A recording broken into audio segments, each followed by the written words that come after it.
That movie is a shit show. What you think you see, what you think you hear, that's what it's about. It's all theater of the mind. No, it's garbage. It's garbage. Mood and atmosphere.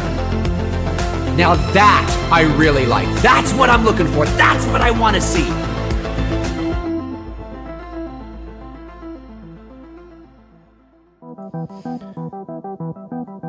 Hey, what's going on, everybody? Yes! It is Friday, June the 3rd, 2022. It's 2:31 p.m. Eastern Standard Time. My name's Dave McRae, coming to you live from the VoiceMann Studios in Toronto, Canada. I thought I would jump on an impromptu Q&A, AMA, whatever the hell you want to call it. You've got questions, I might have some answers, or at least give you some insight to point you in the right direction. How about that Halloween Ends trailer? What? Where is it? What? It's coming. We can talk about it.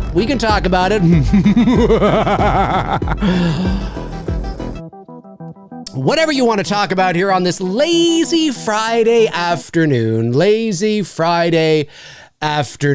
And yeah, it's good to see you guys here. Nice to see everybody in the chat room. Let's see, 60 people so far. We'll see who rolls on in throughout the next 90 minutes or so. And yeah, if you have any questions, let's do this. Let's rock out and talk about whatever you want to talk about. I have only seen the first 2 episodes of the 4th season of Stranger Things. So I don't have much to say on it, although I will say that I have enjoyed the first 2 episodes that I've watched so far. Definitely as the characters mature, as the actors mature and get older, so does the show. The show is a lot more less goosebump horror, right? And I say that with absolute affection, but it's less, kid-friendly kind of. I mean, there were a few things even in that first season of Stranger Things that was, a little kind of like, well, you know what I'm saying, right?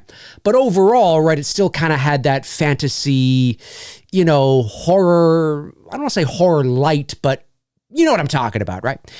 Well, I mean, season 4 so far is that as, of course, the children are no longer children per se, the themes have gotten darker and we've gotten a lot more darker in terms of our horror. So that's always kind of interesting. I'm enjoying it so far, but I haven't had a chance to watch the rest of Volume 1 yet. I have watched the first 3 episodes of Obi-wan, and so far I'm enjoying it.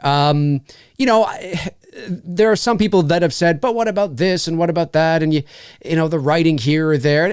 I definitely, yes. I mean, I definitely can see, I can see what people are saying, but I think because I'm not emotionally attached to the prequels,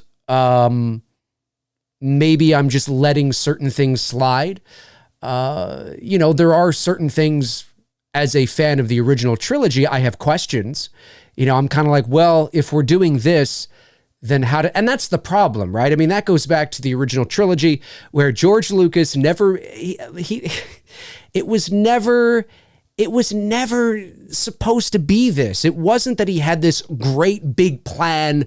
No, Darth Vader, when Obi-Wan Kenobi in A New Hope says, Darth Vader betrayed and murdered your father, he meant it. Lucas meant it. It wasn't some sort of poetic way from a certain point of view. No, it wasn't that at all. It wasn't until Empire Strikes Back that Lucas thought, maybe we could pull a bit of a twist here. And then, of course, it wasn't even until Jedi, I think, that he kind of made the decision to make Luke and Leia siblings. I mean, not that it doesn't work, and not that it's not a brilliant twist, and not that you can't make sense of it. But the problem is that when you start to do these kinds of shows, and we have so many from a certain point of views, yeah, a lot of questions do pop up, and you got to be very careful in your writing. So there is a few things that I kind of go, you know.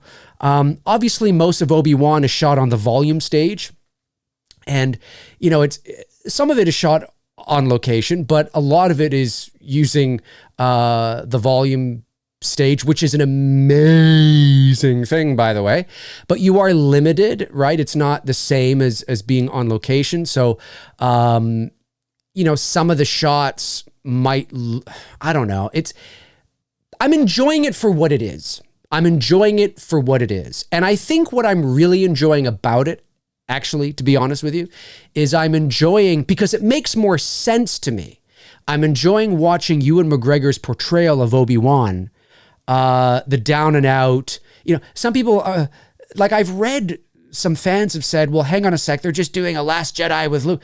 No, Obi-Wan, it makes sense. From a character standpoint, it totally makes sense that this man would feel defeated and hopeless and angry and down and had given. It makes sense based on what happened in the prequels. Now, I'm not the biggest fan of the prequels, but when you look at the story, it does make sense. Totally makes sense. Luke, it doesn't make sense. You know, the last time we saw Luke, it was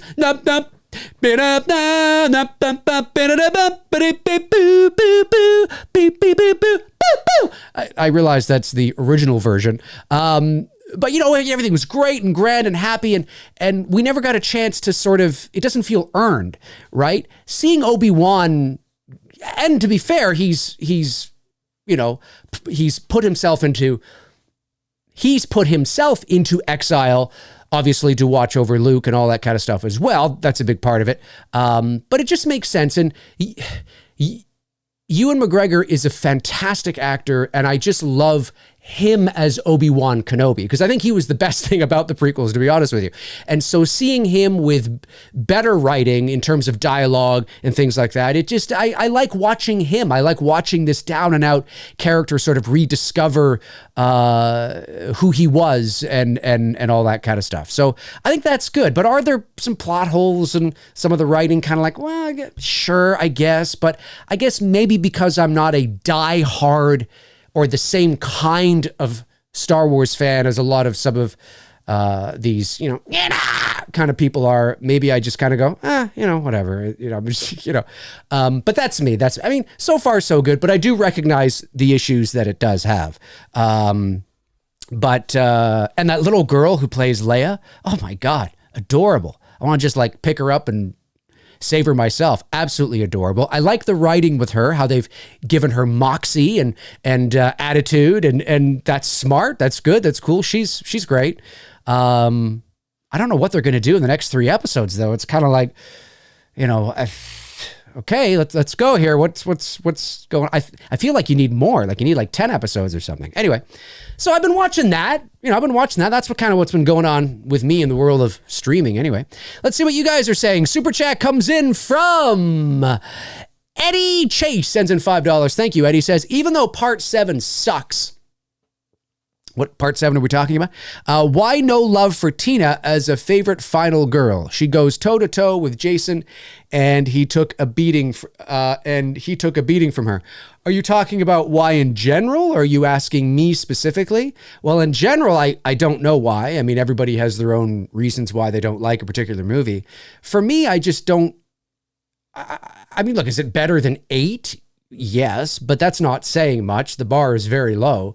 I'm just not a big fan of. I'm just not a big fan of the hokey Jasons. I guess I'm just. And listen, the Friday the 13th series as a whole is campy, B-movie, hokey goodness. I get it. Even the first 4. But there's something about 6, from 6 onward, where Jason becomes almost a punchline. You know, he's almost a caricature of himself. And there's just those later sequels I'm just not a big fan of. You know, and so when it comes to is it Lar Park Lincoln, I think her name is. I mean, she's fine, you know, but I don't particularly like the story of the telekinesis thing any more than I like Jamie's telepathic connection to Michael Myers in Halloween 5. I mean, I just think that we've jumped the shark now, you know, and so I'm just not a big fan of the movie. It's nothing personal. I just don't like the creative decisions in the story. So that's me though. That is me. Hang on a sec here. Let's hang on a sec. We might have a special guest. 1 second here. We might have a special guest. Let me just see if I can get this going here. 1 minute. Let me hang on a sec. Let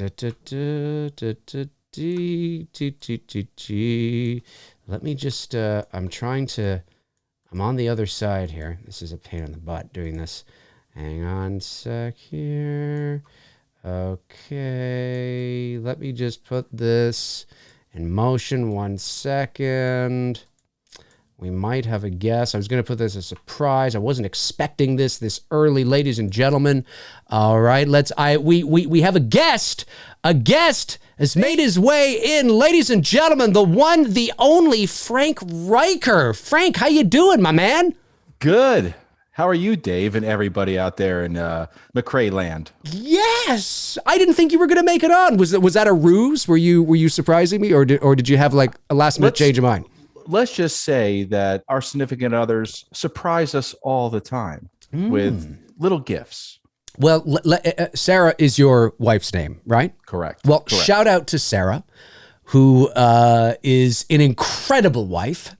A terrific mother. Terrific mother, Sarah. We've not met at all. I was going to say formally, but we haven't even met informally. So, but I've heard good things. Frank, nice of you to join us. There may be another surprise a little later on. I'm just saying. I was just talking Friday the 13th, part 7. Are you a fan of Friday the 13th, part 7? I don't know. No or no? I don't know. I don't know how I feel about it. You know, it's just, it's, I can tell you what, I like it more than 5, but 5 is growing on you with its kills and its gore a little bit more than I like the concept of 7. Right. I just don't think it's executed right. Right. Yeah. I as I was just saying, I'm not a big fan. I feel that by the time you get to certainly 8, but by the time, by the time you get to 7, I feel like we've jumped the shark a bit, you know, with the telekinesis thing and stuff. And then by the time you get to 8 and 9, well, you've jumped, you know, the blue whale. I mean, it's, you know, I just don't think, you know, there's no turning back. So, but that's me. That's me anyway. Everybody's saying hello to Frank, so this is good. So let's keep this going. Juan Rivera sends in $1.99, says, "Hey Dave, can we get a To Find Chucky?" Sure. To Find Chucky. Those, Your doll? It's like I guess it's a Chicago or a New York. I don't know what kind of your doll. Maybe it's Boston. I don't know. Everybody's saying hi, Frank. Frank is the man. Frank is the man. George Stegall sends in $10. Thank you, George. Says, "Hi, Dave and Frank. I'm also enjoying Kenobi. Hayden was great as Vader. Ewan is fantastic. I also like Leia as a child. She is definitely a great addition. Have a great weekend, guys." Well, thank you very much, George. Appreciate that. Have you watched Kenobi at all, Frank? Not yet. I'm one of those guys that has to wait for the whole series to come out, and then I'll start from the beginning. I gotcha. I think Kenobi's going for 8 episodes. 6. Yeah. And so I'll watch all of them. It'll be like one big movie. Are they half-hour or hour episodes? I think they range anywhere between like 38 minutes to 45 minutes, somewhere around there each. I'm enjoying it so far. I mean, there's your typical usual issues sometimes that come up, but I'm certainly not entertained. I'm entertained. There's certain things that I do like. So McGregor would have to come back to make Kenobi work, though. That's the thing. Ewan McGregor is back. Yeah, you would have to. Would have to. Could you see him putting somebody else in if they say this was a continuation after Revenge of the Sith, and they just threw somebody in that looked like Kenobi? It wouldn't work. Ewan had to come back for his own financial reasons. For sure. Well, and Hayden Christensen didn't even need to come back. You know, I mean, he's in the, I get that there's this psychological, emotional attachment knowing that it's Hayden Christensen in the outfit, but, you know, you have to really, and I guess that so far they've done a good job, but David Prowse was 6'7". And you put him in, you know, some boots, and he probably as Vader was like 6'8", if not 6'9". Darth Vader was a big man, and Hayden Christensen is like 6 feet. 6'1", which is a lot taller than me, being only 5'8", but he's nowhere near the height of David Prowse. And so now you put him in Darth Vader boots. Okay, maybe you get him to 6'2", 6'3", and shoot him from low angles. But there was a couple of times where Vader in this series was walked by. It was quick, so it didn't bother me, but there was just a few little moments where I was like, that stormtrooper should be a little shorter, or something like it. You got to be really careful because Hayden Christensen is 70s David Prowse. And I mean, I get that for Star Wars fans, it's a nice thing. And certainly Hayden is capable of it. And I know that him and Ewan McGregor had a very good friendship over the years, and they bonded on the set, and that's a nice thing to do. I get it. It's great marketing, if anything else. But Hayden Christensen didn't need to be in this fucking thing at all.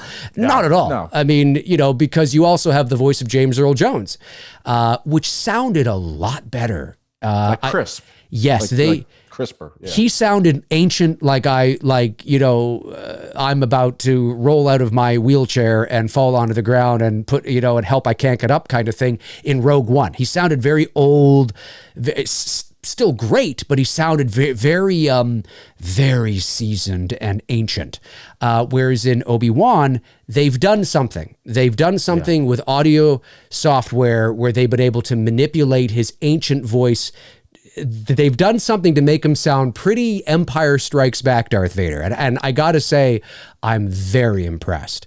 Do you think they'll get to like splicing if they continue after James? Let's be honest. James Earl's going to pass eventually. Yeah. I mean, he's in his 90s now, I think. So are they going to splice his stuff in, which would just be ridiculous because you will know it's fake? Or do you think they'll just manipulate his voice?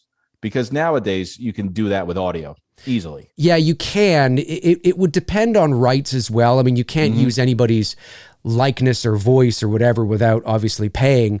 So I don't know what the James Earl Jones estate, if there is one, would think on that. But no, they wouldn't splice because it wouldn't. I mean, it would. The nuances and the inflections and the cadence wouldn't match, you know, whatever it is that you're trying to do. So, or what context that you're trying to present it in. So no, they would either hire a sound-alike, you know, who, and again, it's the same. I know his voice is so iconic, and it's so iconic with that character. But if you were to hire somebody that you hear and you go, okay, it's not James Earl Jones, but it's pretty close. They did it with Pleasance, right? They did it with Pleasance. That's right. Close. That's right. And so you go, okay, I know it's not James Earl Jones, but I totally believe that's Darth Vader because it's not just about the deep voice. It's not just about having a deep voice. As a voice actor, I can speak quite confidently on this. This is CNN. It's right. That's exactly. That's all he says in the new show. But it's not just about having a deep voice. It's about, you know, performance. It's about character. I mean, essentially what James Earl Jones is doing as the role of Darth Vader is he's voice acting. So it's just about, it's just as much about your acting and performing abilities as it is his deep voice. Sure, his deep voice helps, but if you find somebody who has the essence of James Earl Jones and can deliver the same level of performance of Darth Vader on those nuances that James Earl Jones brought to the character, then I think fans would be happy with that. But he sounds great in this. You know, he sounds, you know, and again, there's some things story-wise where you're like, I don't know, you know, but overall it's, you know, it's entertaining, I guess. Yeah, I'll wait till the whole thing comes out. Watch it as one big movie. Yeah. That's a great idea. Super chat from Good Real Hunting says, for Frank and Dave, thanks very much, Good Real. Any interest in Watcher or Crimes of the Future this weekend? Watcher or Crimes of the Future? I haven't heard of either. What are these? Watcher or Crimes of the Future, Frank? Crimes of the Future is David Cronenberg with Viggo Mortensen and Kristen Stewart. Right. It caused I think they showed it at Cannes. Yes, and people walked out. Some people walked out, Yeah. but yet some people gave him a standing ovation. And he was happy to say, I'm glad I did both. Right. Get both. See, it's David Cronenberg, so I wonder if anybody in the audience was like, but Dave! No, I don't know. But it's supposed to be like, some kind of Vigo is a street performer or a body performer or contortionist or something like that. And it has to do with the internal intestines and manipulation and adding body parts. Like I saw one picture of a guy, he has his eyes and mouth sewn, and then he has ears attached to his head. Like sewed. It's just like I've heard it's definitely body horror. Yeah, I've heard it's quite. If you're squeamish, might not be the best. The best movie for you. Not a spaghetti night, right? For dinner? Right. Exactly. It might not be the best. Might not be the best. The Watcher, I have no idea. Not sure what Watcher is either. But yeah, I mean, what will I check out this weekend? I don't know. Maybe watch a few more episodes of Stranger Things. I'm not sure. I like to watch it with my girlfriend, so I'm not sure. It's funny because, of course, it takes place. Well, now it's split between California and Hawkins, but up here in Canada, we have. Okay, you know how you guys have Cheetos, right? Mm-hmm. Chester Cheetah. We have those up here as well. But there's a Canadian brand of cheesies, if you will, or Cheetos, called Hawkins Cheesies. And they are like Cheetos, but much thicker. And so the crunch is like, oh, man, they are so good. Like celery. Yeah, but they're cheesies. You know what I mean? They are so good. And I have found that up here, either people love them or hate them. Bruce can't stand them. I love them. My girlfriend loves them. And now it's like this tradition where it's like, well, if we're going to watch Stranger Things, Hawkins, got to get the Hawkins cheesies. So we go they get on your fingers and you have to suck them off? Is that how much cheese is on them too? You know what? Not as bad. I haven't really noticed that.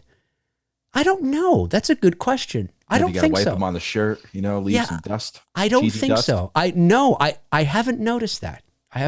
But man, they're good. Oh my God, they're so addictive. It's crazy. And I'll usually buy like a little bag of Doritos, which is like my favorite chip, and I'll put some of the Cool Ranch? Hawkins cheesies. Any kind, Cool Ranch, jalapeno, regular, whatever.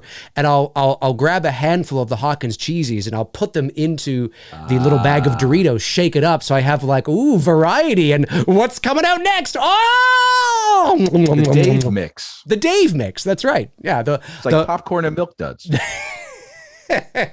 That's exactly it. Popcorn and milk duds. Yeah, we used to do that at the theater because you would get the saltiness and the butter flavor first, but then your teeth would stick together because of the caramel and the chocolate. Oh, right. And then you wouldn't be able to talk. You're like, you know what's funny?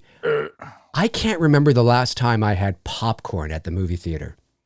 Like, it's been years. I mean, years, like maybe 2 decades, maybe even since I was in high school when I worked at a movie theater. When I go to the movie theater, I usually will get candy or like nibs or sour peaches or like something. I don't know. I for whatever Junior mints. Ugh. Yeah, for whatever reason, I haven't had popcorn in years at the movie theater. You have to go to the early screening, though, to get the fresh one. Dave, you used to work at a theater. You know, I did, yes. Ins and outs. I've heard stories about how they make ice and people would. Well, I'm not sure because when I worked 2 summers at a movie theater, when the movie theaters made that switch between the old school ones that we grew up with as kids to the more Coliseum ones with these stadium style seating, the real big, the ones that are pretty much normal now.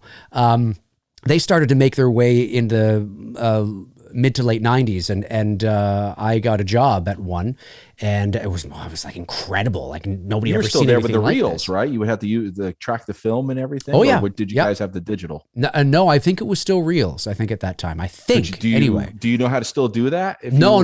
I wasn't a projectionist. I was the 2 years that I worked there. I worked at New York Fries. That was a hell of a.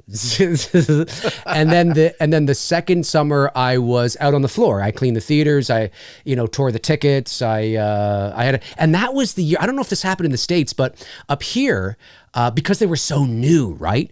What they started to do was they would have people come to the front of the theater before every show with a microphone and introduce the movie and tell you the runtime and all that kind of stuff. It was a thing. Now they don't do that anymore because I think it just got too annoying. It took up too much time. And if easy targets, and not everybody, not everybody can, I'm just saying that's like my cup of tea. Well, one of the heads of Cineplex, which is the big theater chain here, was, I forget what movie it was, but I went in and I did the thing, and you know me. I mean, even at 19, I'm like, hey folks, how you doing? Welcome to, I was so professional. It was just, and the head of Cineplex or the head of something of the region or something. Yeah. I don't know if it was like the guy, but it was some bigwig.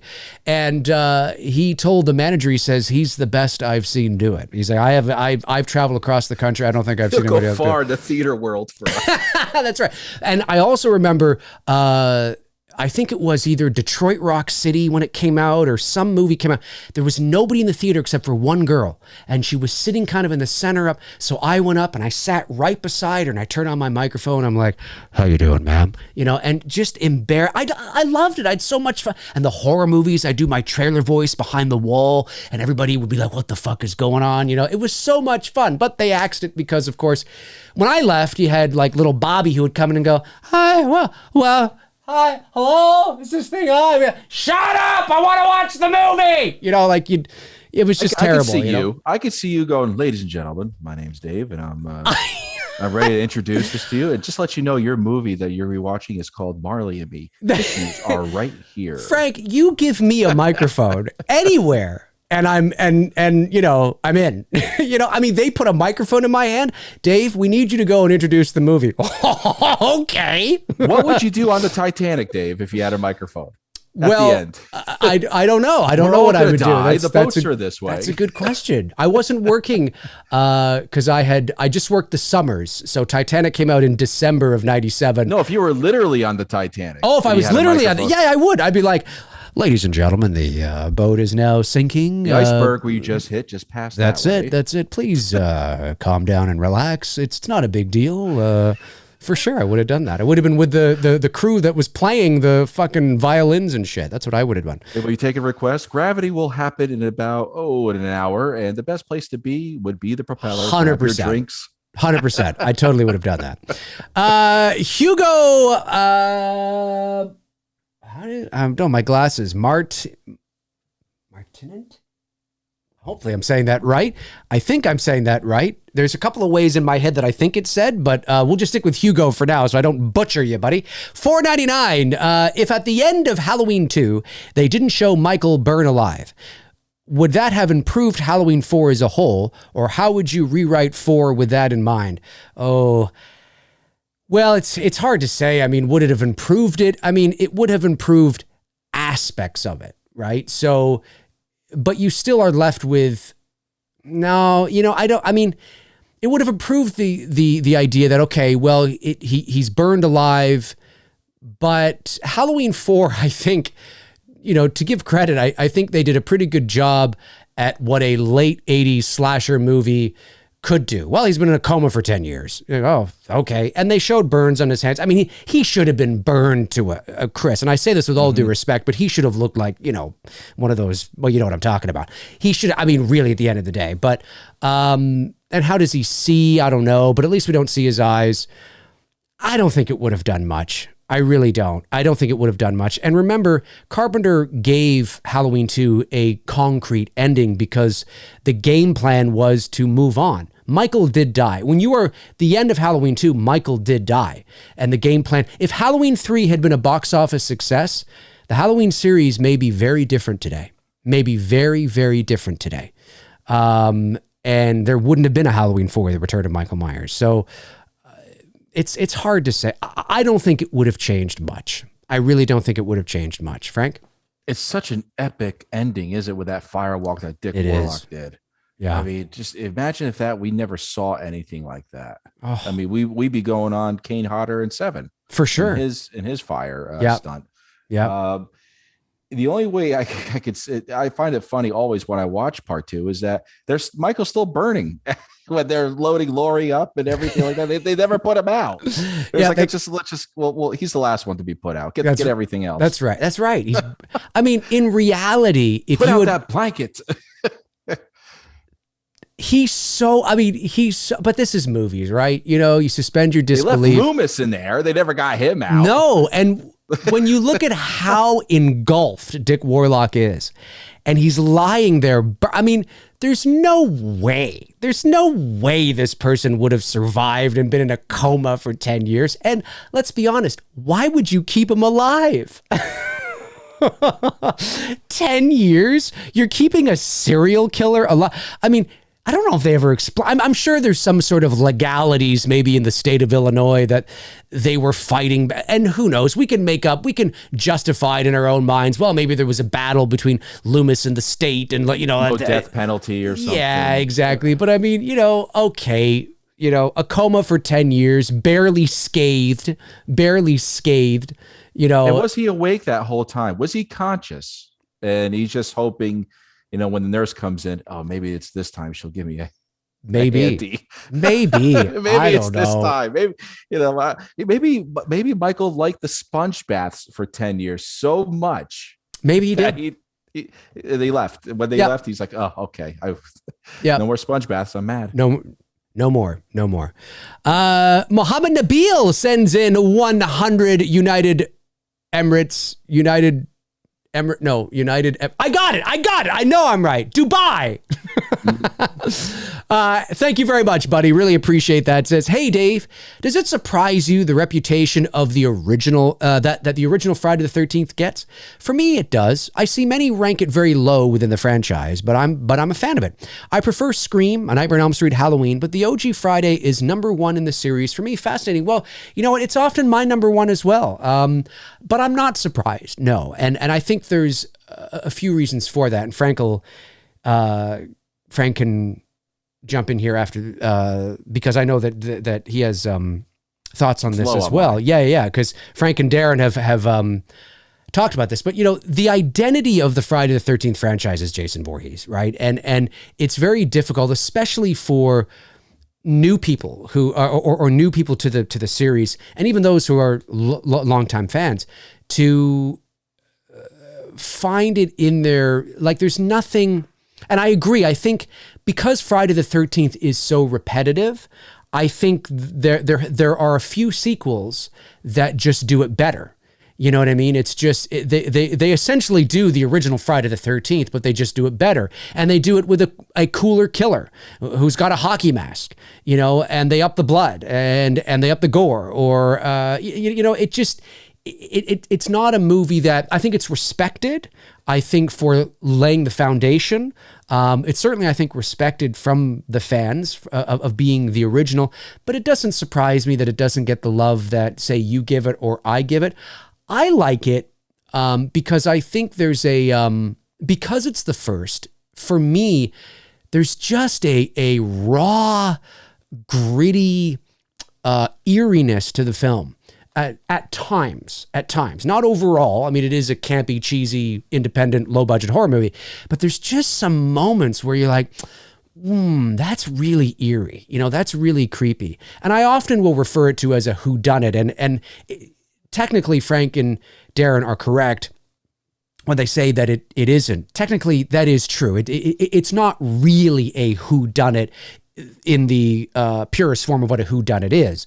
When I say it's a whodunit, I guess it's my way of saying that you don't know who the killer is, and and as you're watching the movie, maybe you're trying to guess. Well, I don't know. Who is it? Who could this be? What's the situation, right? But in the traditional whodunit fashion, you are always introduced to the killer early on in the movie, and then, bodies hit the floor and you got to figure out who it is, and then there's one left standing, and I guess that's the killer. So it isn't really, it would not classify as a whodunit technically, but I do like that aspect of it, not knowing who the killer is. And I think that adds a bit of mystery to it, and which is kind of eerie, and who is this person? And there's this lore and this, history and help me, mommy, help me, and the rain coming down, and she's like, there's just some genuine, I think the or the technically, I think that's really good in this, as it is basically for the first 4 films. But I like it. But really, at the end of the day, the first 4 movies to me are the series. But yeah, no, it's not. It's very far and few between that you see somebody put it number 1 or even in the top 4. Frank, what about you? Well, I respect Mohammed's opinion of the movie, and like you said, movies and people's opinions vary. They do, and it's all subjective. Some people could like Jaws 2 versus Jaws 1. I mean, it's the way the world is, and rightly so. The pacing for Darren and I it's very slow. It is, and like you said, it's a whodunit. You're supposed to establish who the killer is amongst a group of people, and then figure out who it is as the movie progresses. Or you know who the killer is just by looking at their feet, looking at some kind of features on their body, wondering what they look like full person. I don't think we really get any of Pamela's body except for the poncho. That's about it. They did a really good, and that's something that a lot of I noticed that years ago. Just a tad bit of her. Years ago, I noticed that, and it's funny that I think it was you that brought it up on an episode, and I didn't realize that. I didn't realize that a lot of people never noticed it, but I noticed it. Like, I'm talking like years ago, the 90s.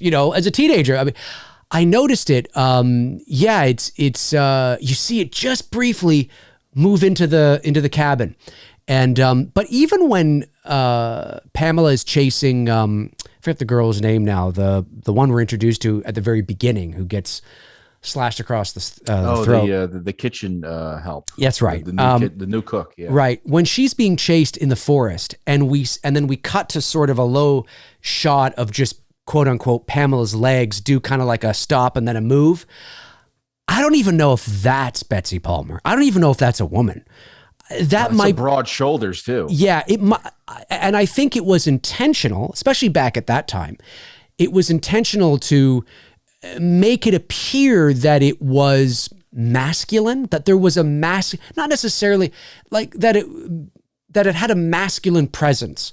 That way would throw you off when, because traditionally in those kinds of movies, the killers are men, and I think if they had showed, or I think if it had become very obvious that it was more feminine, then that might not have worked so well. Because I don't think skirt. Yeah. It's a skirt. I could see a skirt. It's a skirt. It's very high. Those are some pumps. That's it. Mike Johnston says, respectfully speaking, I am done with Star Wars movies for a while. They just don't do anything for me. Well, there you go. Mike Johnston has spoken, ladies and gentlemen. Mike Johnston has spoken. AK Channel TV sends in $1.99, says, they used a computer program for Vader's voice. Oh, I have no doubt. They did. I would like to know what they did specifically, and what software they used. As somebody that works with that kind of shit all the time, I'd be very curious. As long as we don't use Siri, we'll be fine. There you go. That's it. Jerry Remy sends in $10. Thank you. Says, damn, Tony grew a beard quick. Yeah, this is Tony Michael, ladies and gentlemen. Is Hayden unmasked Vader or both? Kid Leia is surprisingly not annoying and a good actress for a child actor. Do you think we see a Padme ghost? First of all, yes, I believe that Hayden is in the costume as Darth Vader. Yes. And I think the little girl that plays young Leia is great. Yeah, I think she's very cute. She plays the role well. What's asked of her, they are clearly, because the big identity about this child's personality is that she's independent, she's strong, she's got moxie, because they want to really show that side of Leia. And I think the little girl, of what's being asked of her to perform in that way, and Deborah Chow's direction, I think they've done a really good job. There's a few moments. I mean, she's still a kid. there's a few moments where there's like a line here or there that, you might be like, oh, that, kind of didn't sell or whatever. But overall, I think she's done a tremendous job. Yeah, for sure. She's definitely cute. She's not Thea from Jaws Revenge, right? Right. Rest in peace. I don't want to break that up. Rest in peace. Rest in peace. Oh, is it too soon? Maybe it's too soon. It's been 40 years. For some people. And do you think we'll see a Padme ghost? I'm going to say no. Mentioned probably. Oh, yeah, for sure. Mohammed Nabil follows up with 25. Thanks very much. Which 1995 movie do you prefer, Casino or Heat? Ooh, I'm going to pick Heat. Even though Casino is really good. Yeah. I like Heat. Yep. You like Heat as well? I saw Heat in the theater. Heat. Yep. When it came out. It might have been actually, I was 16. Might have been was it rated R? It had to have been rated R. It might have been one of the first rated R movies I saw. It was good. Casino's a little bit long. A little bit. Yeah. But that cornfield scene? Oh, yeah. It's great. My God. Kevin L sends in $4.99, says, hey, I heard that Michael Myers is going to speak in Halloween Ends. What are your thoughts on this? Personally, I think this would be a big mistake. Kevin, where did you hear this? Is this, I heard this from The Hollywood Reporter. I heard this from James Jude Courtney when I saw him at a convention. Hey, don't say anything, but I'm going to talk. Of course. Or did you hear it from people on the internet speculating and theorizing that might be a possibility? I think that's probably what you're talking about. I don't know, to be honest with you. I mean, there was a time in my life that I would say, no way they would do that. I don't know. It's not what I want. I think he should never open his mouth, ever. I don't think he should utter a word ever. But do I think it's impossible that they don't go that route? No, I don't think it is. I think it's possible. I hope that it's that it's not probable, though. I hope it's highly unlikely. Frank, what about you? I don't want to hear a sneeze, a cough, anything from Michael. It will ruin the moment he talks. Is the moment he's absolutely 100% human. Yeah. And he has a personality. That means he can be reasoned with. Yeah. Somebody who just stares at you and doesn't say a word cannot be reasoned with, because he's probably thinking about other things. Michael's thinking, homicidal things. Yeah. And how to kill you. I remember when Rob Zombie's Part 2 came out and Tyler Mane said, die at the end. Yeah, I know. I don't think anyone even talked about that. Well, I think much as this part. No, I think it's a different Michael altogether. Though, I was just going to say Michael talking at the end of Part 2. It's like a footnote. Like Halloween fans, hardcore fans would watch that and did watch that and go, oh, huh. Interesting. Okay. But you just kind of accept it because the whole fucking Rob Zombie series is so different. It's clearly not the same Michael. He's walking around with a long beard and he's half. I mean, it's clearly a different interpretation of the character. So him saying die, you almost you accept, on some level you accept it. This interpretation of Michael, I don't understand why. I mean, I do understand in terms of the fact that I can intellectualize it, but folks, we don't need to know. We don't need to know what makes him tick. We don't need to have him speak. That doesn't, and again, I've said this many times, that doesn't mean that you don't have the characters curious about that or wanting to know what makes him tick or, curious if he, is ever going to speak or whatever. Sure. I mean, if you want there to be the characters in the movie very sort of maybe hell-bent on trying to figure out, that out, that's fine, but you're going to ruin the ambiguity and the mystique of Michael Myers. He is just evil. What would be the scenario? Well, that's just it. What would be the reason he would speak? Thanks for saving my life. Would it be like when Homer Simpson went to the insane asylum for wearing the pink shirt, and they're introducing him to all the inmates, and He say, and the one doctor says, "This is Chief," and he says, "Hi, Chief," and the Chief says, "Oh, hello back." And he says, "Well, no one ever said hello to me, so I said hello back." Yeah, I mean, yeah. Can you imagine? Can you imagine? Hi, Michael. No one said Happy Halloween to me. Can you imagine?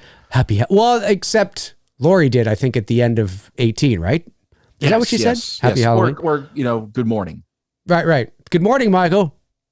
Well, and what does he sound like? Maybe it's a voice we don't want. Good morning. I mean, who knows? He hasn't spoken in 40-something years. Those vocal cords. That voice. Oh, yeah. Maybe he's like, dry. Good morning. And he fucking sounds like Elmo or something. I don't know. I mean, he tries and a big dust cloud comes out of his mouth trying to speak. Who knows? I don't know. But no, I look, I mean, I realize that is that people are theorizing on that they are talking about that as something that may be something they might do. There is no evidence to say that is what they're going to do. But I will say that I hope they don't do that, because I don't think it's necessary, and it will just, ruin the mystique. We don't need to know what he says, or what he sounds like, or anything like that. Ever. That's right. Ever. Happy Sanjo sends in $5, says, what is a movie of any genre that you really enjoyed and rewatched it years later, and now you would say you don't like the movie?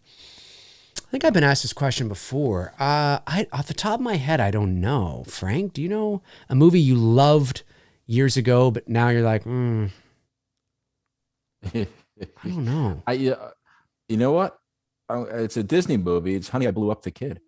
Honey, I Blew Up the Kid. Okay. All right. I thought that would have been bad back then, but because you're a kid, you followed right. Honey, I Shrunk the Kid was perfect, and then you went to, this is going to be a little kid, stomping on little cars. And now you watch it and you're like, or maybe Peter Jackson's got King Kong. Oh, I actually like Peter Jackson's Kong. I mean, there's that bit in the middle that kind of drags, but I like it. I thought it was all right. I'm trying to think a movie I watched that you really enjoyed and then rewatch years later, and now you would say you don't like the movie. Mac and Me,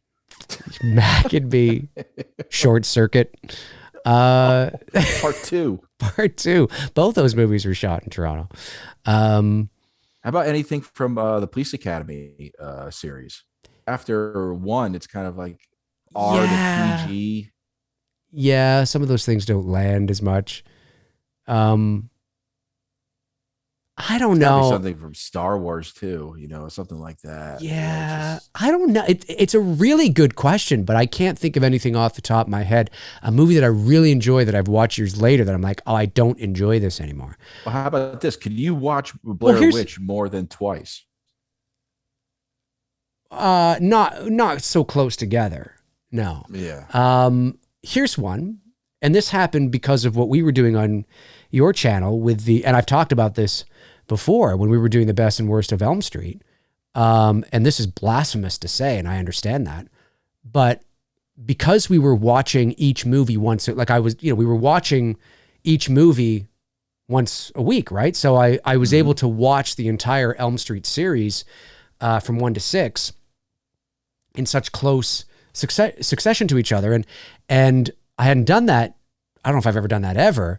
And I got to say, I didn't like 3 as much as other people like it. It's often held as the fan favorite, the H2O of Elm Street, or the 4 of Elm Street of Gen X right at some point, right? And the Friday part 6 of Elm Street, and I'm not saying it's a bad movie. It's not a bad movie. It's not at all. I'm not saying it's a bad movie. It's just one of those things that when I watched 3 and then I watched 4. The ironic part is that I think I found 4, I enjoyed 4 more, which is ridiculous because I'm all about, 4 is the MTV, Freddie, what the hell are we doing? But maybe it's because 1 through 3, 1, 2, and 3, or 1 and 3 get so much watch time that you don't watch the others as much. And maybe I've just watched 3 so much and I'm like, it's okay, but there's a few things in 3 that I don't think hold up as well. Is it because too many people live in 3? I don't know. It's a good. I don't think so. I don't think it has anything to do with the kills. There's just some things in 3, some things with Freddy that bother me, but yet I don't know. I don't not like 3 at all. I mean, I don't. It would probably still be my 3rd favorite. It's the voice changes. Remember you said, well, that did bother me to high, and then and I don't understand if that was just a error on their part, because there's many moments in 3 where you hear that they've pitched Robert Englund lower, which is what they've done, which is what they always do. But then there's moments in 3 where he's literally just sounds like Robert Englund. Like literally there's no audio processing there whatsoever. And it does take me out of it, 1 minute he's like, I don't what's know. wrong, Joey? Yeah. He's down there and he's like, I don't know what we're doing now. And that's clearly just Robert. It's clearly Robert. And it just sounds so ridiculous to me. There's many times. Let's get high. Yeah. Well, that's Freddy, right? But then there's that thing where he tears open his shirt or something. He's got the souls and he's like, the souls. I really like it. And it's like, what the hell is going on? It's just weird. It's just, I'm like, why haven't you pitched that part lower? Go back into the track and anyway, it is what it is. But the story too, like it's still I understand why people like it. I totally understand, but it's not my favorite, and it's not my favorite by a long shot. But it's human nature to nitpick when you get older. Yeah, it could be. I will take 1 and 2 always, and 2, that's the black sheep of the family. But I will always take 1 and 2 over part 3 any day, which is kind of crazy. And 6. And Freddy's Dead. I mean, I love Freddy's Dead. It's just such a fucking amazing film. A loser. It's I did say that. I said, well, he is. Freddy Krueger in Elm Street 6 is a fucking loser. He's a loser. He's a loser. Print that on a t-shirt. A t-shirt. Freddy and his parts, he's a loser. He is. He's just a fucking loser in that movie. And it's just tattooed loser on his chest. He's a loser in that movie. He's so bad. He's so bad. In 5, he's not much better. Matthew Farisi sends in $4.99, says, I'm excited for the Black Phone. Seeing it on the 15th. Yeah, I am too. Are you excited for that, Frank? Oh yeah. The trailer looked awesome when I saw it in the theater. Yeah. And I think people are more excited to see if Ends is attached to it. Yeah. Are you going to are you going to go see that in the theater, or would that be something you just kind of wait for? I probably will see it in the theater more than likely. Of course, Ethan Hawke we know is playing the kidnapper. Right. But we know Tom Savini's actually worked on The Mask. Really? Yeah, he finished half of it. For the guy who was doing it, but it looks like an interesting concept. I think it kind of reminds me of what is it? Is it Lovely Bones, the one for Peter Jackson? Something like that. The Something Bones. Yeah, you're right. Lovely Bones or Heavenly Bones or something like that. Lovely Bones. Yeah, something like that. Yeah, it kind of reminds me of that, where the girl is kind of interacting with the world and trying to help people out or capture the killer, kind of like that, but it's kind of twisted in a way. Cool. Yeah, I can't wait to see it. But yeah, and of course people are going to be, wondering about that Halloween Ends trailer. I've said this before. I'll probably make a video talking about this in the next week or so, maybe just trying to, temper people's expectations. Not that they want it to be tempered, but the reason why I say this, and like I said, maybe I'll do a video on it. I have said it before, I guess maybe 2 or 3 weeks ago. The likelihood that the trailer they release, although not impossible, that it will be something different. The likelihood that it is the same trailer that was shown at CinemaCon, there is a very high probability based on the history of these movies and sort of the films that, and what they do release, with other films as well. And so it's possible that when the Halloween Ends trailer comes out, it's a completely different trailer and they show you a lot of the movie, not a lot, but they show you more and they give you a sense of the narrative and all that, but it may not be. So if you're looking forward to the Halloween Ends trailer, the first one, to hope get some to in hopes of getting some sort of sense of the story or the narrative, whatever, you might be really disappointed, because the CinemaCon trailer was just basically 95% clips of the old movies, just kind of, you know, talking about legacy and Halloween and everything's been building to this point. And then there's that little bit at the end with Michael and Laurie fighting in a kitchen. And then that's it. So, I mean, read the transcript of what they showed at CinemaCon and you can pretty much imagine what it's going to be. So I have a feeling, although I don't know, I have a feeling that that is probably what they're going to release. And it might disappoint some fans, at least the fans looking for more of what this movie is about. I don't know. And them showing it at Blumfest, I think it's too late. It's October. Yes, no, they won't do that. If they do release the CinemaCon trailer as the first piece of marketing from this movie, then that's just a teaser. I mean, that is essentially what it is. I know it's like 90 seconds long, but it is essentially a teaser trailer. And then you'll probably get, you know, a full trailer, maybe, you know, in August or September or something like that. You know, but we'll see. We'll see. They are definitely holding their cards very close to the vest with this movie. Yeah, I am too. Eddie Chase sends in $10, says, idea for Friday the 13th. Have a counselor be killer. A counselor, you mean, be killer and have Final Girl and Pam under alias left and revealed they were a team. Then she kills partner and it's Pam and Final Girl at end. In my opinion, it's a fresh, unique take. I mean, yeah, I mean, that's something that they could do. I don't know what they're going to do with Friday the 13th. You know, I think they should go back. I know it's not a popular opinion, but, you know, go back to the very beginning and tell the story of Pam Voorhees. But that doesn't mean you can't tell it in like a way that leads into Jason. But if you're just going to... with Jason running around the country, you know, looking for a place to stay. Yeah, she settle in people that are picking on him. There you go. They settle in, you know, New Jersey. We see her as a cook. We see him as a kid. That's a great place to settle. Yeah. I just don't know how... So I'm just like, so are you going to reboot Friday the 13th again and just do what you did with the 2009 movie, but with a slightly different story? Like, I just don't know what the longevity of Friday the 13th is at this point, unless you do what Halloween did and you scrap a lot of the sequels and you do a direct sequel to one of the more popular films, like a direct sequel to 4, bring back Corey Feldman, or a direct sequel to 6, you know, because if you're just going to start over again, I mean, I don't know, man. I just don't see I don't see the longevity in that, but that's me. What about you, Frank? Kane will play Pamela. Yes. I think Kane yes, Pamela and drag, 100%. I think that would be great.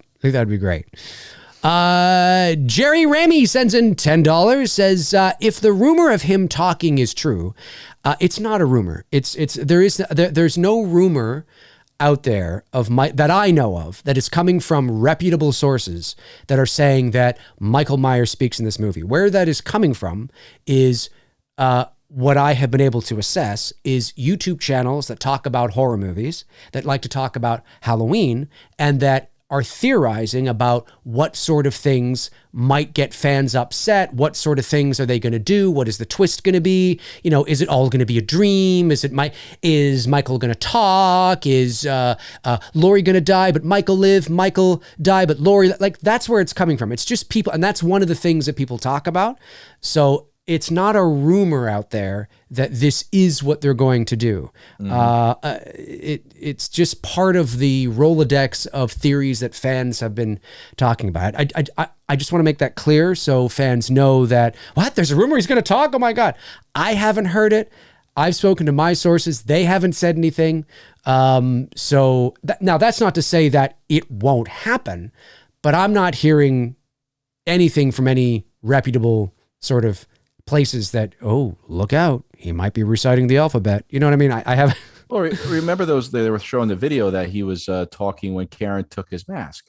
Oh yeah, that was saying, so. You know, if you turn up the volume, you can hear him say, "Get it, give it back." I mean, what is so important about him talking? What is it? I mean, I don't get it. It's like It's like saying, "Oh, I want to see Freddie use his glove on the left hand." Right. I was like, well, what is it? I Well, mean, it's funny how many people thought that he did talk, and I mean, I have the ability here, obviously, to focus in on the frequencies and sort of decipher whether that or not that is true. And I actually, people don't know this, but I actually shot a whole video where I walked through the process. And I walked you through the process. I had put in the audio into Adobe Audition, and I walked through the process of deciphering the frequencies and showing you what it actually is. And then I thought, this is really nerdy and long, and I don't know if anybody's going to watch this. So I decided to just make a tweet instead. But the video was like 30 minutes long, and I walked through the whole thing. I shot it. I might even have it still saved. I'm not sure. But no, what it is it is what I was able to decipher is that there is a floor. It was likely added in afterwards, but there is a floorboard that he steps on that is, I think, the culprit. And depending on, every speaker is different. It will handle frequencies. Your headphones handle frequencies different than, like, these headphones will handle frequencies and bass different than your earbuds. And your earbuds will handle frequencies different than your TV speakers that are built into the TV. And they will handle frequencies different than your surround sound. And they will handle frequencies different than... But I have studio monitors here, which give a flat frequency response. And most professional studios will have them. And so that's what I did. And I was able to figure out that, no, he does not speak. He does not speak at all. But depending on the speaker or headphone that you are listening on, I can understand there's something there that people, like, I get what people are saying, but he doesn't say anything. He doesn't. You should actually add in something, say he does speak. I could have done that. Like you did with it. Yeah. Oh, I totally. You'd be like, just make some random voice out and be like, why'd you take that? Dude, Give it to me. I'm totally going to, Frank, I'm going to do that. It's easy. I will do that, and I will mix it so well, in the shadows. You can say, man, I'm squeezing my cheeks and I gotta go. I need that mask back. What I'm gonna do is I'm gonna mix it so well that it sounds like it's in the environment. Michael does speak. Proof. Yep. So it doesn't sound added in. I'm gonna mix it and play with the frequencies and EQ it just right so it sounds like it's in the movie. It's in the actual space. It's in the environment. There you go. And you're gonna hear like, "Give me back my mask, bitch." Or something like, it's like, what the? Why he speaks? Give it back now. I said now. Left foot, right foot, left foot, right foot. Can you imagine? Anyway, sorry. Back to Jerry's question here. I heard Michael will say sorry to the survivors. Please know, not speaking for 40 years should destroy the vocal. Well, I don't know where you heard this from. We'll say sorry to the survivors. Sorry. These are, from my estimation, these are YouTube channels that are theorizing and talking about this, and and then they're not rumors. Okay, they are just fans talking about shit that may or may not happen. Mohammed Nabil sends in 25, but retracted the message. Oh, well, I hope everything's okay. I'm not sure what message that was, but thank you for the super chat nonetheless. Let's see here. Cody the Zombie, I think that's how you say that. Cody the Zombie sends in $4.99, says, in H2O, why didn't the paramedic just take the mask off? His arms were free. Because it wasn't supposed to be Michael. It wasn't supposed to be a paramedic.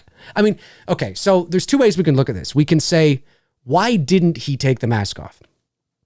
Okay, well, in reality, because when you were writing that movie, that person right there, because we don't know if H2O is going to be a success, right? So we don't know if they're going to be able to make more.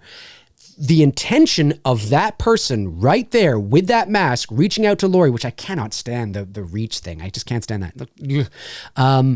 That is supposed to be Michael Myers. 100%. That is Michael Myers. Then it was a huge success.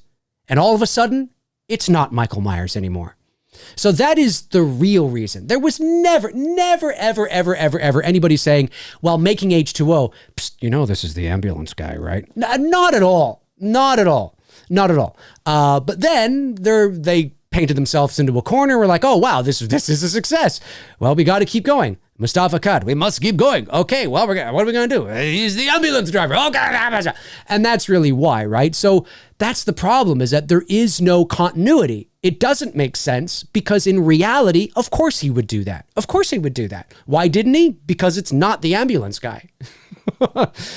Really? They didn't know it was going to be a success. That's right. That's right. Yeah. Well, Dave, I have to split really quick. All right, my man. No problem at all. No problem Glad at to all. see everybody there. I'm going to go to the bus stop. All right. Well, you head to the bus stop, and I'm going to bring on another guest who's going to help me close the show. Oh, sure. Well, yeah, you can say hello. Let me hang on a sec here. I got to get them in here.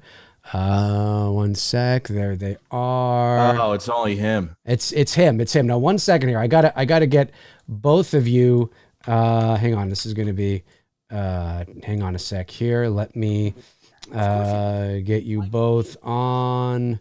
Where is he here? Hey. Hey, there you are. Oh. There you are. 1 second here. I need to. Oh, damn, Frank. It's only you. It's only me. It's Darren, but you're not on yet. Hang on a sec. I got to get you on. I got to. 1 second. Okay. Oh, there you are. Oh, no. I guess that'll work if I just do that because. Okay, you know what? I'll just do that. Because Frank's going to leave in a second. So I don't think I actually need that. Hang on a sec here. Okay. Are we good? Yes. Yeah. No, we're good. We're good. Talk again. You can hear me? I can hear you. Can everybody else hear Darren? Yeah, I think so. Frank, are you still there? Yeah, I'm here. Okay, good. All right, you're there. Now that Darren's here, I'm going to go. Darren, my man! Darren, my man. Oh, I didn't even know. Look at this. Let me in, assholes. That's great. I love it. I'm just seeing this now. He was out, celebrating the Jubilee, and now, Exactly. Shit, it's 3:37. Exactly. You said three. Oh my God. Okay, you're in now. Frank and I were going off. We were having a great conversation. Yeah, I heard. I've been watching for the last 20 minutes, half hour, something like that. It's been fun. Have you been in the chat? I wasn't. We were sat watching it on the TV, me and my wife. It's okay. Jubilee weekend, so happy Jubilee weekend to all the British subscribers of Dave out there. That's right. We've just been out. There's street parties going on, and we've been out in the pub and things like that. It's been amazing. Everyone's grandmother. And I mean, as somebody who has a mother that was born in England, I would like to say that I think I am an honorary Brit. You are Brit. I'm an honorary Brit. My mother was born. I don't know if people know that. I mean, most people I think know that now. But my mother was born in England. She's from Chelmsford. I think that's how you say it. Chelmsford. It's just down the road from me. Literally about 20 minutes down the road. Incredible. That is where she was born. I don't know if she was born there, but that's where she grew up. And she came to Canada on a boat in 1956 when she was 12. And so yes, I have very guess what, guys? This American's strong gonna go roots. Wave the stars and stripes outside. That is why I'm still not on the stream. Everyone can hear me, but I'm well, that's why you're not on the stream. You're not on the stream. I'll see you guys later, though. No, you're showing up. I think you're showing up. Are you not on the stream? No, my face. Oh, I'm on there now. That's it. Yeah, it's because Frank was talking, and then you're yeah. Oh, it switches between us. I decided to do it that way. All right. Okay. We'll talk to you later, Frank. Yeah. I'll be back. See you later, Frank. All right.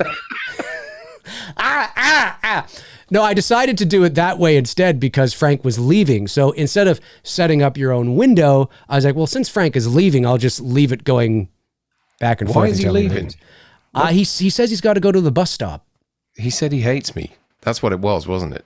Well, I wasn't going to say anything, Darren, but he does sort of not like you. Oh, damn. It's the way it is. Okay, but anyway, we got one here from the Slaughtered Lamb Movie Podcast, sends in £2 and says, "Let me in, assholes." I have never been so mortified in my life. I've never been so mortified in my life. Yeah, but that's, 70 years on the throne. It's been a good weekend. That, of course, is the royal throne, not the toilet. Yeah, no, it was fantastic yesterday with all that kind of pomp and pageantry that was going on, and your man there got stuck in as well this morning, didn't he? Old Trudeau. Yes. He was saying his bit. He said he's known the Queen since he was a kid. Why is that? Well, probably because his father was the Prime Minister of Canada in the 60s and 70s. So he would have met Her Majesty probably at some sort of royal visit when the Queen came to Canada back then. I get it. Okay, I was wondering because he was kind of like, he was giving it the old shaking his head when he was saying that, like, yeah, of course I've known the Queen since I was a little boy. Oh, yeah. Well, he's a pompous guy. It wouldn't have been funny if he said, I've known the Queen for many years since I was a child. We actually dated in 1988. Since she was a little girl. We dated. Can you imagine? Oh man, this is why I could never be Prime Minister. One, because I can't speak French, and in order to be Prime Minister of Canada, you have to speak both English and French. And two, I would be too tempted to do something like that. I would for sure. I mean, come on. People would be so mortified. It'd be crazy. Damn, can you imagine Prime Minister McRae? Yes, Prime Minister McRae. Well, hey, I could be a mayor. I might even be able to be a premier, which is a governor for my American friends. Which, by the way, last night we had our provincial election, and Doug Ford won a majority again. So he is the premier of Ontario for the next 4 years again. Excellent. So that's Is that good? I don't know. I've no idea. It depends on who you ask, like anybody, right? He's. I mean, it depends on what side of the aisle you fall. If you are conservative, I guess it's a very good thing because he's conservative. If you are liberal, I guess you are, and the liberals got annihilated. Ford won. I think in the legislature there's 124 seats in the provincial legislature. In the federal, there's like 300 and something, but he won 80. Speak English, Dave. I have no idea what you're talking about. In the House of Commons, essentially, right? In the House of Commons, right? I've got it now. I've got it. So we have a House of Commons federally as well, right? And we sort of have like a mini House of Commons for each province as well, right? So, of course, but not as many seats. And but he won a majority again. So there's 124 seats up for grabs, and he won 83 of them, and the Liberals won 8 seats. Wow. And then the other party, the NDP, which is the new Democratic Party, they are a left-leaning party as well, but maybe a bit more further than the Liberals. They won 28 or 31 seats or something like that. I mean, it's just he totally landslide. Totally, yeah. So I mean, it depends. It depends, right? There's some people waking up this morning going, yeah, fuck you, Liberals. And then there's people waking up going, oh my God, Ontario, what are you doing? What's going on? Depends on who you ask, I guess. I don't know. I'm just kind of like, call him A, call him B, whatever. All right, let's see here. That fucking asshole from the Slaughtered Lamb being a dick. A lot of super chats that are going on. Yeah, there. it's amazing. Titanic discussions. I've never very generous super chat of $20. Interesting. Wow. I don't think I've ever seen this Titanic discussions before. It says, greetings, Dave and everyone. How excited or not are you about the upcoming Salem's Lot movie? Also, are you a big fan of the original 1979 version? Thanks, and have a great weekend. Well, first, going back to the original 1979 version, I own it on Blu-ray, but I have not seen it in many years. That's I think did Toby Hooper do that? I think he did, right? He did, yeah. And it's a long movie too, I think. Isn't it like 3 hours or something? It wasn't actually a movie, it's a mini-series. Right. It was made for TV. And so when you watch it, you probably notice it's probably in a 4:3 ratio. Yes. But I think it was released in cinemas, if I remember rightly. I'm casting my mind back now.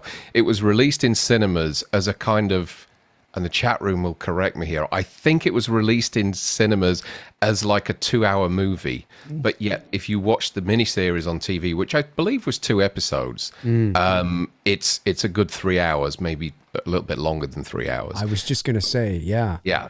Yeah. It is good. Yes. It is very good. Yeah. It's probably his best movie. I mean, geez, you know, he does Texas, he does that. Kind of did Poltergeist. You know, it's just because Poltergeist just feels so. Tobe Hooper's never directed a movie since Poltergeist. Before Poltergeist, it feels like it is such a Spielberg film. He's never directed anything of that quality. Never. Ever. Never. Never before or since. Or after. Yeah, No, right. Not at all. And it's not knocking Tobe Hooper. I mean, he's one of the OGs of that era of horror, for sure. But, you know, I mean, you watch that movie and it just has got Spielberg all over it. Thinks of Spielberg. Oh, you know, and of course there was that, what was he, AD or somebody who worked on the film came out and years later and said that Spielberg was on that set a lot and he directed a lot. E.T. was shooting Same not time. too far away around the same time. Yeah. And if you go online, you can see pictures of Spielberg with Drew Barrymore and the kids from Poltergeist. Yes. Together in a black and white photo. So he was obviously jumping between the two. For sure. I don't know exactly how far away the set was, but I don't think it was exactly the next neighborhood, but it was certainly within a short distance for him to be able to flip between the two. So, for sure. And he's a producer on it. And I believe it's based on a story of his.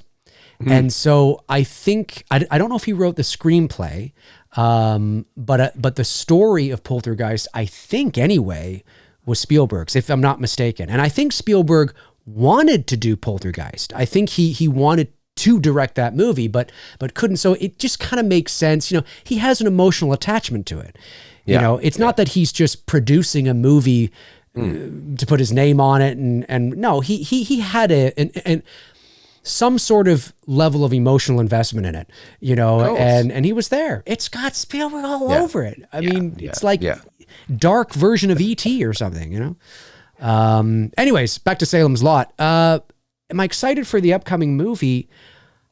I heard that they were going to do this movie, but it's been a while. There's a poster out for it, I believe, already. Okay.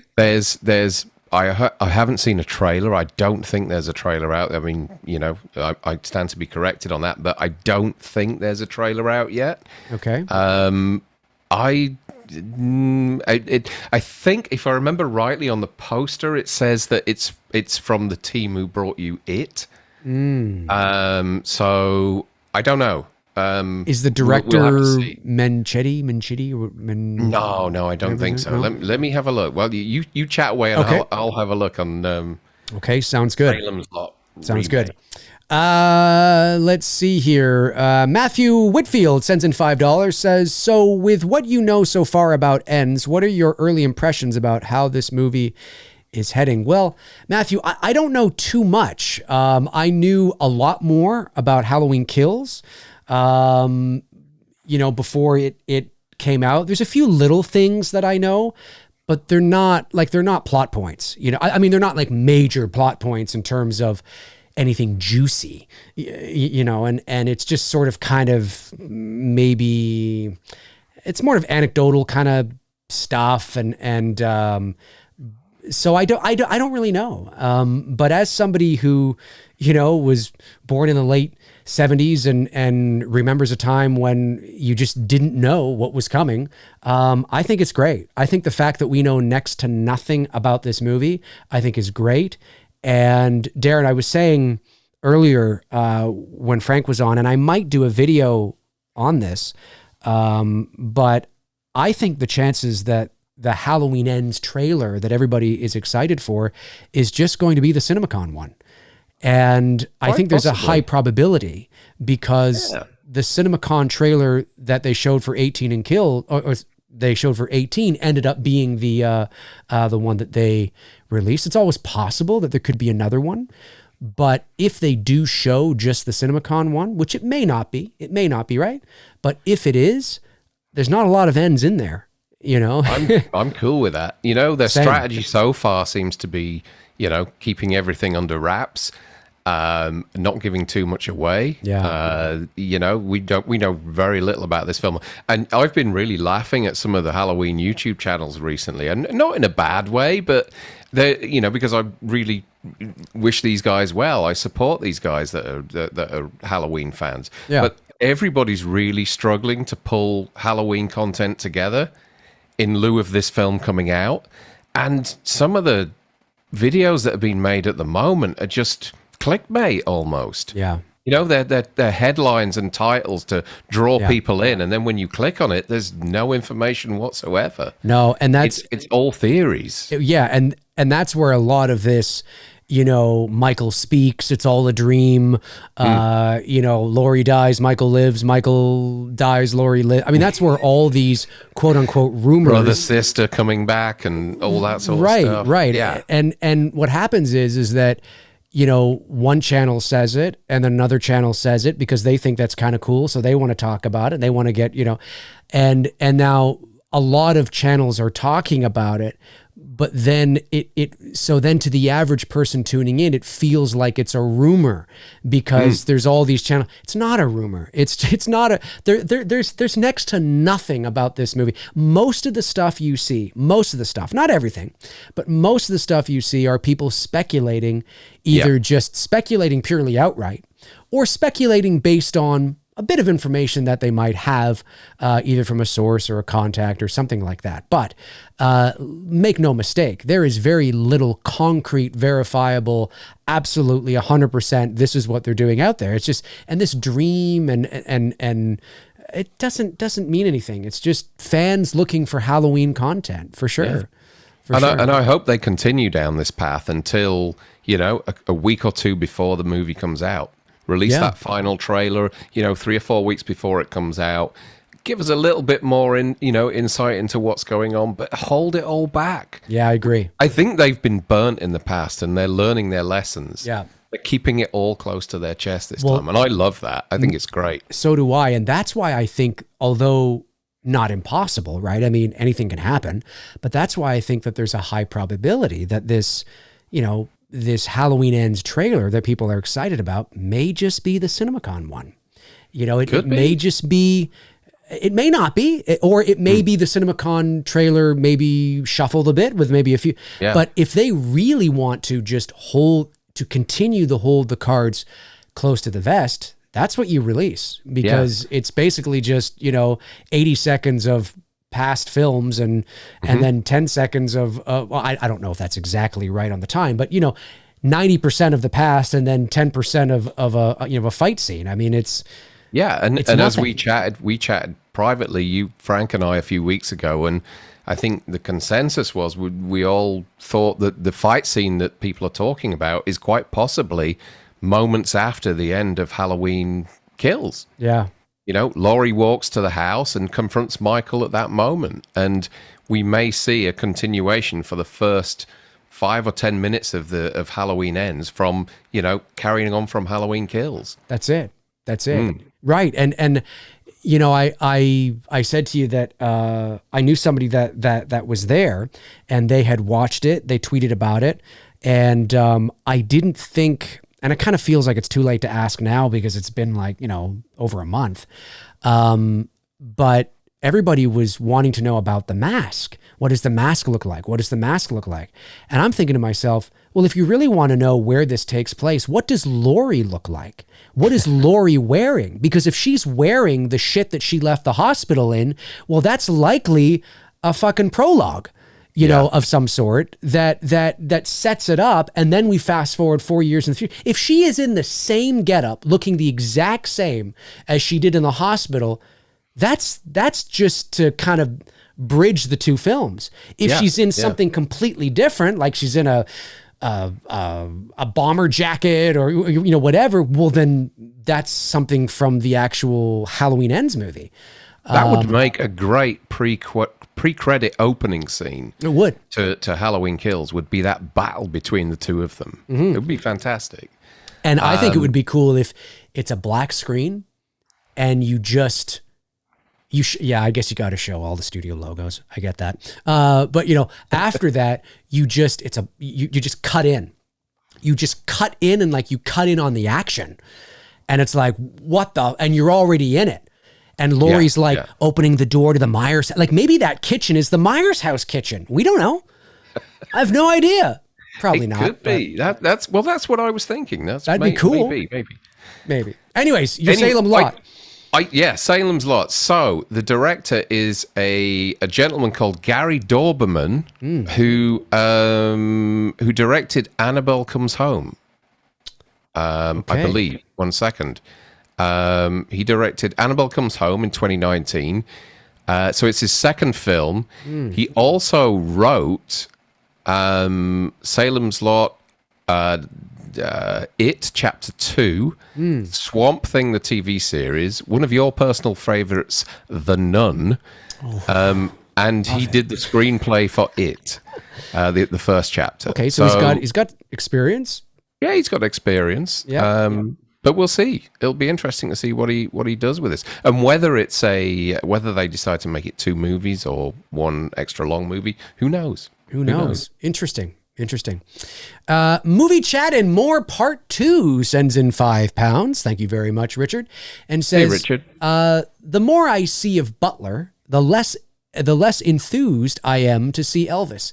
He looks nothing like Presley. So far off, it's going to put me out of the movie. Well, you know what? Because Elvis Presley is such an iconic figure and so has such a specific look and sound to him, I can totally understand why Austin Butler may take some people out. That being said, he's grown on me, and I think he looks enough like him that the essence is there. Although there are a few shots of him where I think he looks remarkably like John Travolta from Grease instead of Elvis Presley, especially when there's that scene in the trailer where he's sitting next to Priscilla and he says something like, I forget what he says, but he's like, I'll always love you or something. He looks so much like this is like just Sandy and what's his face? Danny. Yes, that's right. And but at the same time, you look at everything else. I think the essence is there. I look at this and I go, you know what? Do I believe this is Elvis Presley? Well, we're going to wait. We have to wait and find out. Apparently, he got a 12-minute standing ovation at Cannes. Cannes loves to give their, ovations. They don't know when to stop. Yes. But still, I mean, they don't have to. And no, exactly. It's Baz Luhrmann, so we know it's going to be eccentric and don't underestimate him as well. That's it. Yeah. And by all accounts, I mean, yeah, like, and the voice is pretty good. Like I hear the voice, I'm like, okay, all right. And when he's going up on his toes, like, like Michael Jackson used to do, now we kind of know where, I mean, he started doing that way back in the day. The way he is, the way he moves, he sang a lot of the songs apparently as well in the film, which is amazing. I get what you're saying. Will there be a fat suit?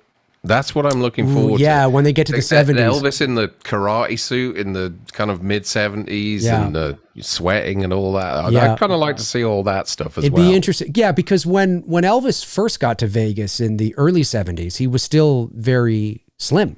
And when he was in that, jumpsuit, he looked great. He was on, he looked like a fucking character, like, put him next to Liberace and you got a, hell of a duo there. But he looked, I think it was like 75 or 6 is when he started to get fat. When he came onto the 2001 music. Right. The kind of black karate suit. Right. Yeah. Oh, for sure. I don't know. That's what I want to see. I don't know. Fat Elvis, yeah. Big fat. Hugga, hugga, burning low. Hugga, hugga, burning low. That's right. I get what you're saying, though, like I do, but it's grown on me. The more I've watched the trailers, and of course, being a big Elvis fan, I've watched it a number of times, and I'm like, yeah, okay. All right. I mean, we'll see how it plays out in the movie, but I'm like, all right, I'm sold. You know? Happy Sanjo sends in $5, says least favorite Spielberg film. He doesn't really make bad films, but most disappointing or least favorite. Maybe The Lost World, maybe? Sorry, I'm just catching up on a super chat that Frank's pointed out that you missed. But, I missed. Sorry, which was it? Least favorite? Happy Sanjo says least favorite Spielberg film. He doesn't really make bad films, but most disappointing or least favorite. I haven't watched The Lost World in a long time, but I remember being disappointed with it. Oh no, I would have to go to something like 1941. No, I kind of like 1941. I even like Always with Richard Dreyfuss. Yeah. I don't know. That's really tough because It's tough. It's rare that he makes a bad film, but I wasn't too keen on. He did a couple on the bounce. He did Amistad and something else, which they're not bad films, but they're just not films that the BFG maybe. BFG. No, BFG was okay. all right. I thought. That's the problem. Like even a bad day at the office is a great day at the office for everybody else. Yeah, You know, yeah. it's tough. Ah, dear. That's a good question.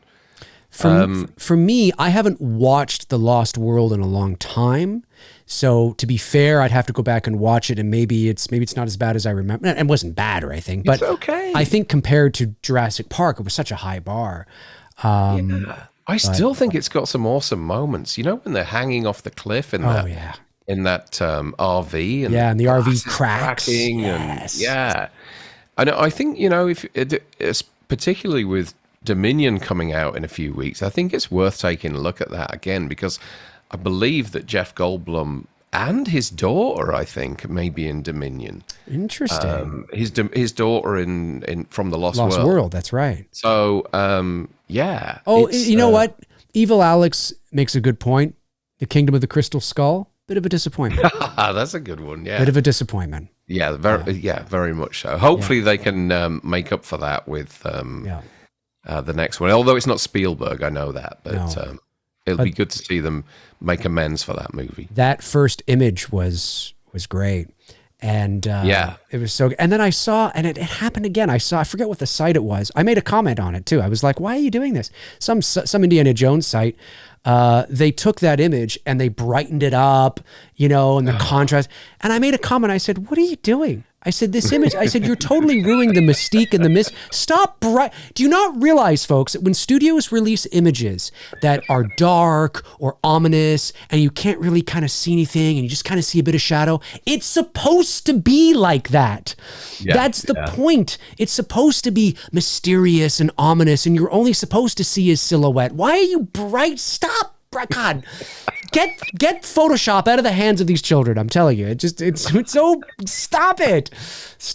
You know, I would hate that if somebody took like an image of Billy from my movie or something, was like, I can't really see him right up and everything. And that's what you post online and everybody's sharing it and it looks like shit. What are you doing? Stop doing that. Anyway, I love the image. I do love the image. I do like it. Cool. Shall I read out this Motorcycle US super chat? Yes, please do. I missed one, so yes, please do. So Motorcycle US sends in $2 and says, which franchise would both of you like to be a victim in? Ooh.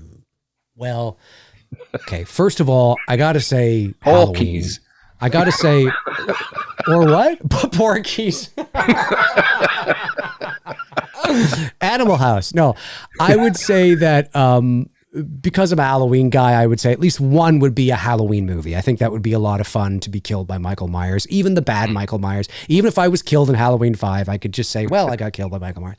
And then the next one. Oh, dear. I would probably say, I think one of the ultimate deaths on screen is Quint in Jaws. And so I would have loved to have played that part. Oh, that came up. Why it says my meeting will end in 10 minutes? Oh, that's weird. I wonder why that is. You haven't paid your dues. That must be it. That's weird. Oh, yes. No, that you're correct. Am I correct? You actually are correct. I forgot Dave, to put another dollar in the meter. I should put it on. Well, it's almost it's how you doing for time? Because it's I have literally 5 or 10 minutes left. Okay, perfect. There we go. Dinner time soon. So. There we go. We'll just no. You are correct. I pay per month and it came up and I was like, whatever. I'll pay tomorrow. And I haven't paid it yet, so that's why. We're getting booted out. We're getting booted out. That's it. That'll be the first thing I do. Sorry, go ahead. I would like to be Jaws. I said Quint in Jaws. I think that's one of the best in cinema deaths ever. I would be quite happy if I went out that way. The best of that is when the shark bites down. He's like, man. The blood coming out, and it was cut too. Like it was worse. It was worse. Well, there's outtakes of it. There's one great outtake. I mean, there's multiple outtakes of him kind of spitting the blood out, but there's one great one where he really goes to town and he blows the blood up in the air and it all comes down and lands in his eye. Oh, it's so good. It's so good. It's so good. You know what? I'll say Jaws. Yeah, I'd like to get killed by a shark. Yeah, that'd be great. Sure, that'd be great. Cody the Zombie sends in $1.99 and says, I want a live action Captain Planet movie made. Captain Planet. You've got me there. I have no idea what that is. Captain Planet. Okay, I just looked. It's an animated show, I guess. I'm not familiar with it, though. Not familiar with Captain Planet. But all right. Hey, yeah, why not? Why not? Julian Salgado sends in $5 and says, super underrated horror movie is Stephen King's Silver Bullet. Good shout. I think it's time for a remake. How do you guys feel about it? I love the film. And, Corey Haim as well, I think is great in it. And Gary Busey. Back when Gary Busey was sane, I think. Yes. I love the movie. I'm not sure. It's based on a book called Cycle of the Werewolf by Stephen King. It's a graphic novel, actually. It's not actually a book. It's a graphic novel, which is really, really cool. And why not? It's right. I love werewolf movies anyway. So yeah, I'd be happy to see that. But I do love the original. I think it's great. I do too. Again, a movie I haven't seen in a long time, but definitely one of the better Stephen King adaptations for sure. Because there was a while there where they were hit and miss, and quite a few misses. So, Frank says woke climate change cartoon. Is that what? Oh, Captain Planet. I get it. He's making a joke. I did see Frank say he'd like to be a victim in Attack of the 50-Foot Woman. Of course you would, Frank. Of course. Attack of the 50-foot. What's her? Attack of the 50-foot Kelly Meeker. I think maybe. Can you imagine this big gigantic shirt? Cops do it by the book. He got a cardboard cut out of that, and all you could see behind him was her ankles.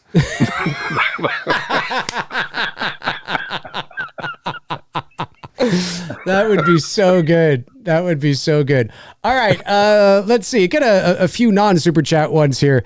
Then we'll wrap it up. Let me see. Diddly. You see, let me see here. I just saw someone say I'd like to be the guy on the toilet in Jurassic Park. Yeah, that'd be good. That's a good. Yeah, that's a good one. Yeah. That's a good kill. Chester Franklin Jr. says, Dave and Darren, do you guys have any favorite Stephen King novels that turned into movies? Well, for me, I'm not a big reader. I always have to say that I can read. I just mean that I'm not a big reader of fiction. So I've never read a Stephen King book. But I would say that, some of my favorite films of his would be the original Carrie, of course, and Christine. And I even liked It, of course, the original miniseries. And I even liked some of the TV movies. Of course, they're probably terrible. I liked them when I was 12. The Tommy Knockers and the Langoliers. I don't know if they're any good now, but they were kind of cool way back in the day. But what about you, Darren? Are you a big Stephen King? Yeah, he did a book called, I think it's called Full Full Dark No Stars, I think. And it's a collection of short stories that he did. And there's one particular story in there which is really horrific, which is about I think it's a couple that live out in Maine. They're kind of childhood sweethearts. They've been living together for years. I think they're probably in their mid-40s or something like that. And she's clearing out the garage one day, and she finds loads of photographs of pictures of women tied up and things like that. And it turns out that she's been married to this kind of serial killer for years. And the way that it all unfolds is just unbelievable. It's a really creepy. It's not one of these kind of supernatural Stephen King stories. It's just one of these really horrific kind of stories that I guess could happen to anyone. And I always thought that I can't remember the title of the short story, but I always thought it would make a really cool movie. And yeah, there's some really good short stories that he's done out there, I think. Yeah, and of course, I mean, I'd be remiss if I forgot Shawshank, Green Mile, Stand By Me. I even really like Dolores Claiborne, which I thought was a good movie with Misery, of course. With Annie Wilkes. Yeah. Dolores, yeah, she was not Dolores. Sorry, not Annie Wilkes. Kathy Bates. Kathy Bates in Dolores. With Jennifer Jason Leigh. That's right. Yeah. That's a good movie too. It was well done. Mohammed Nabil, 25. Thank you, buddy. Says, you can only pick one, Heat or Goodfellas. You said Heat or Casino last time. What are you both choosing as your preference? For me, it's definitely Goodfellas. Ooh, man. Heat is so good. Goodfellas, I think. I think for me, definitely. Yeah, I love Heat. I do. But yeah, Goodfellas for me. Goodfellas is really good too. The better film, I think. For me, I think it's going to be. It depends on the day. You know, It's good. It depends on the day. All right. Well, listen. Let's leave that there because we're coming down to the wire because I gotta pay the thing. Pay your dues. I gotta pay my dues. Yeah, I totally forgot. I saw the email come in. I'm like, I'll do it tomorrow, and I just forgot. So anyway. Frank and Darren, thank you so much for joining me this afternoon. All right. I love the fact we did shifts. Yes. I love that. That's great. It's awesome. Anytime. Yeah, for sure. I really appreciate you guys coming on. Thank you, of course, to my great moderators, Frank Riker, Darren Sands, Chris Faber, and Tabitha Short. And thank you to all the super chat questions that came in and to everybody that watched this afternoon. We really appreciate it. And of course, don't forget to go over and subscribe to the Slaughtered Lamb Movie Podcast YouTube channel. That is where you can find Frank and Darren on the regular. They're posting amazing content over there. Like, the best and worst of so many movies and live streams, and it's just awesome shit. So make sure you go over there and follow them there. And of course on Twitter and Instagram and all that kind of stuff too. Yeah, no problem at all. I guess that's it. So cool. Any last things you want to say, Darren? No, thank you very much for having us on. It was a nice kind of break in between all our Jubilee celebrations over here. Mm-hmm. And as Dave said, Slaughtered Lamb Movie Podcast.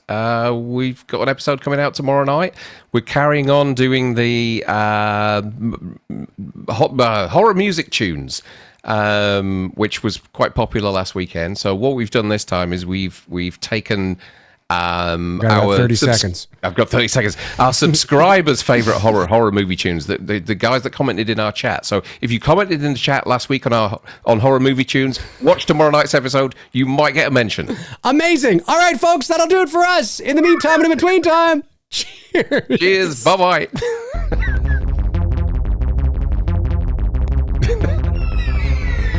Look.